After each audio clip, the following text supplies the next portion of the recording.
बोल जयकारा बोल मेरे श्री गुरु महाराज की जय। श्री अमर ज्योति दर्शन शुभ अवतरण। प्रकृति के अधिष्ठाता संत महापुरुष जब इस धराधाम को पावन बनाने हेतु अवतरित होते हैं तो प्रकृति की सितार रूपी वीणा झंकृत हो उठती है। उसके मनोहरी मधुर संगीत से कण कण में बहार आ जाती है।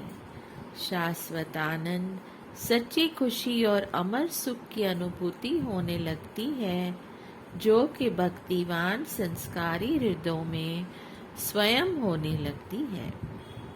दिव्य अलौकिक से भर गया सृष्टि में उजियार, सच्ची खुशियों का हुआ प्राणों में संचार।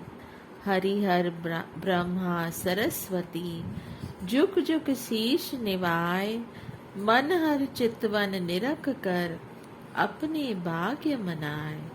36 राग व रागनियां सरगम भजे सुरताल, मधुर प्रेम की वीणा ने जन जन किया निहाल। कण कण आत्म ज्योति का देने लगा संदेश, अवतरित हुए हैं जगत में युग पुरुष हृदयेश। परमार्थ पथ के अवतारी परोपकारी संत महापुरुष पृथ्वी पर अवतरित होते हैं। उनके चरण स्पर्श से धरती की धूली सुगंधित फूल बन जाती है। उनके सुंदर स्वरूप नूरानी जलवे से कुदरत नूरो नूर हो जाती है। आज वही समय, वही संजोग और स्वर्णिम सुअवसर सौभाग्य पा रहा है।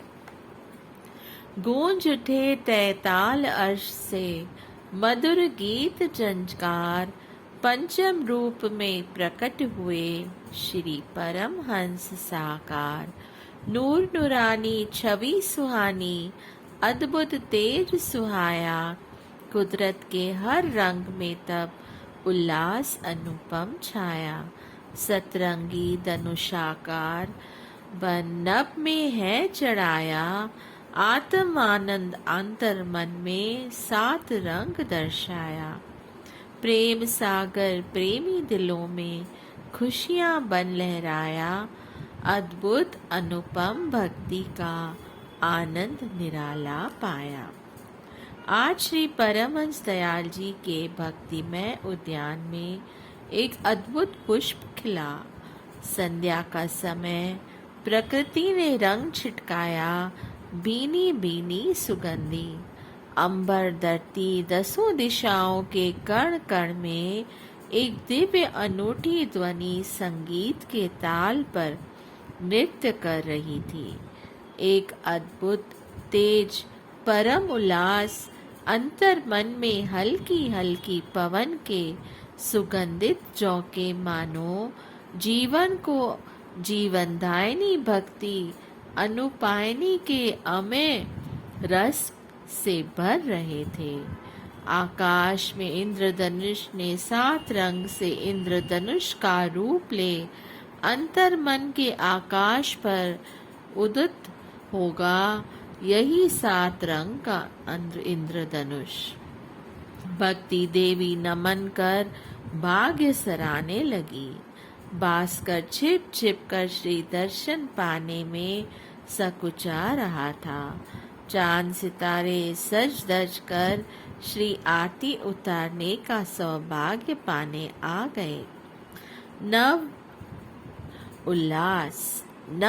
उल्लास भर दिया प्रेमी दिलों में दिव्य प्रकाश। दिलकश कुदरत के नजारों ने किया धरती पर वास। अर्शों से फर्श पर आए हैं संत रूप में स्वयं भगवान। यही हो रहा था एहसास। अशूर्ण आत्म ज्योति को जगाए रखने के लिए दिव्य विभूति श्री श्री 108 श्री स्वामी दर्शन पूर्णानंद जी महाराज जी का अवतरण हुआ। आप 20 सितंबर सन 1926 तदनुसार अश्विन शुक्ल पक्ष त्रयोदशी संवत 1983 सोमवार के दिन संध्या समय ग्राम रायपुर कला, तहसील अजनाला, जिला अमृतसर, पंजाब में अवतरित हुए। पूज्य श्री अर्जुन दास जी को आपके पिता तथा पूज्य ज्ञान देवी जी को आपकी माता कहलाने का सौभाग्य प्राप्त हुआ। आपके शुभ्र बाल पर श्री चरण कमलों व कर कमलों में विलक्षण रेखाओं का समन्वय श्री अवतार होने का साक्षात प्रमाण है।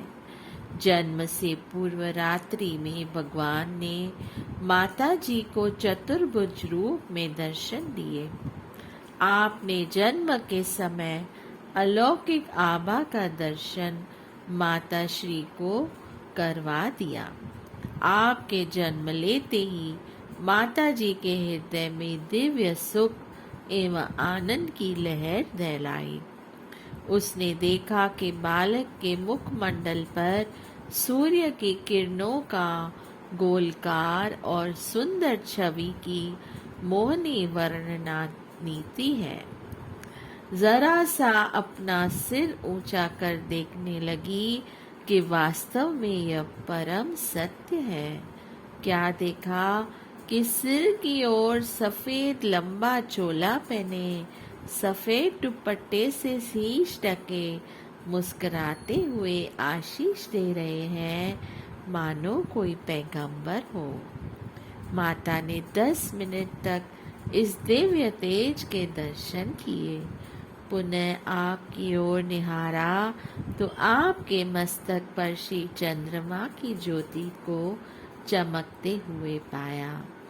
जब वह स्वरूप आंखों में से ओझल हुआ तो उसने आपके मस्तक पर हाथ फेरते हुए पास बैठी वृद्धा से कहा, नानी, यहाँ क्या हुआ था? मैंने उस समय ऐसी आवाज सुनी जैसे आसमान से पार नृत्य गान हो रहा हो, देवलोक से देवता फूल बरसा रहे हों, बांसुरी की मधुर तान के साथ कई ताल बज रहे हों। उन फकीर का तेज में वर्णन नहीं किया सकता। मेरा शरीर रोमांचित हो रहा था। मैं उस फकीर को बैठने के लिए भी न कह सकी। नानी ने कहा, घबराओ नहीं, यहाँ कोने में एक फकीर की जगह बनी हुई थी। हो सकता है आज वह यहाँ प्रकट हुए हों। फकीर सदा दुआ देते हैं, तुम्हारा घर खुशियों से भर जाएगा। आज मैं वहाँ जाकर दीप पर जगा आती हूँ। भगवान श्री कृष्ण चंद्र जी महाराज ने परम सखा अर्जुन को विराट रूप दिखाया और दर्शाया कि सारी सृष्टि मुझ में समाई है। इसमें मुझे किस भक्त पर किस समय कृपा करके गोपनीय ऐश्वर्य युक्त रूप को दर्शाना है और उरुण होना है। इसी रूप ने माता यशोदा से वात्सल्य पाया। उसके उरुण होने के लिए मुंह में मिट्टी के बहाने दर्शन दिखाया। अब यहाँ यह दर्शा रहे हैं कि संत रूप में प्रकट होने के लिए सुंदर आभा को निरखा रहे हैं। आपके शुभ जन्म के पहले से पहले भी माता जी सर्वदा यही कहती थी कि मेरा गुरुद्वारे से घर आने का दिल ही नहीं करता। उस गांव में केवल एक ही गुरुद्वारा था। घर के काम काज करते हुए भक्ति भाव विभोर भजन गाती, हरदम एक अनोखी खुशी अंतर्मानस में अनुभव करती। आपके पूज्य पिताजी को आपके शुभ नाम से पहले, जन्म से पहले संसार से उपरामता हो गई थी। संसारिक बंधनों को तोड़कर आप माया मुक्त होना चाह रहे थे। पिताजी ने आप अपनी प्रेरणा को बुजुर्गों में व्यक्त किया। वहां पर एक ज्योतिषी बैठे हुए थे। उन्होंने पिताजी के मस्तक की ओर देखकर कहा, लाला जी, आपके घर में दिव्य गुण संपन्न महापुरुष ने अवतरित होना है। आप इस कार्य को पहले पूरा कीजिए। मन ही मन करबद्ध यह प्रार्थना करने लगे कि काश मुझे भी इन महापुरुषों के दिव्य दर्शन का सौभाग्य प्राप्त हो। पुनः कहने लगे कि लाला जी, वही अंतर प्रेरणा से आपको बंधन मुक्त होने का संदेश दे रहे हैं। केवल आप ही नहीं, वे संसार को मोह माया के अज्ञान जाल से मुक्त कराएंगे। सांसारिक लोकोत्री और पुराणों के अनुसार यह सुना जाता है कि विदात्रो पष्ठी के दिन करम लेख लिखती है और कुल गुरु नामकरण करते हुए जन्म कुंडली बनाकर लक्षण बताते हैं। महापुरुष स्वयं ब्रह्मांड के नायक और भाग्य विधाता होते हैं। विधातो उनके लेख क्या लिखे, वह स्वयं भी श्री दर्शन एवं श्री चरणों का स्पर्श करने हेतु अपना सौभाग्य मनाने आती है। पिताजी ने भी नामकरण एवं जन्म कुंडली के लिए कुल गुरु से विनय की।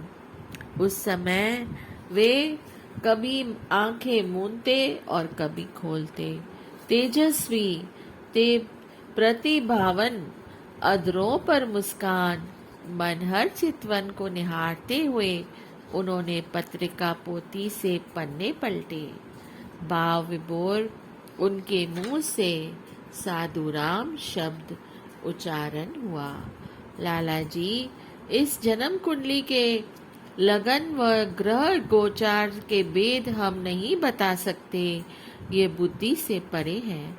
इस शिशु के मस्तक का तेज और चरणों की रेखाएं इतनी किरणें बिखर रही हैं कि इतना ही कह सकते हैं कि यह महान प्रतापी, परोपकारी एवं सरगुण संपन्न अवतारी होगा। इतना इतना इतना महान संत, परम संत, जो सर्व सृष्टि को अज्ञान और माया से छुड़ाकर ज्ञान का प्रकाश फैलाएगा।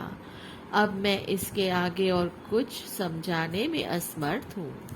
उसी समय आपकी पूज्य माताजी व पिताजी सोचने लगे कि हो सकता है वह वाणी सत्य हो। कभी कभी चमत्कार देखकर पूर्ण विश्वास हो जाता कि कहीं यह नाम सत्य न हो जाए। अतः उन्होंने आपका नाम बदलकर राम प्रकाश रखा। यही नाम अन्य संबंधियों में प्रचलित हुआ। आपके जन्म के कुछ समय उपरांत पिताजी को संसार से उपरामता हो गई। वे हरिद्वार में एकांत वातावरण में रहने लगे। अधिकांश समय वहीं व्यतीत करते। यहाँ उन्होंने साधु वेश भी धारण कर लिया। जब कभी घर लौटते तो एक कमरे में बड़े सुपुत्र अमरनाथ जी आटा, घी, चावल आदि भर देते।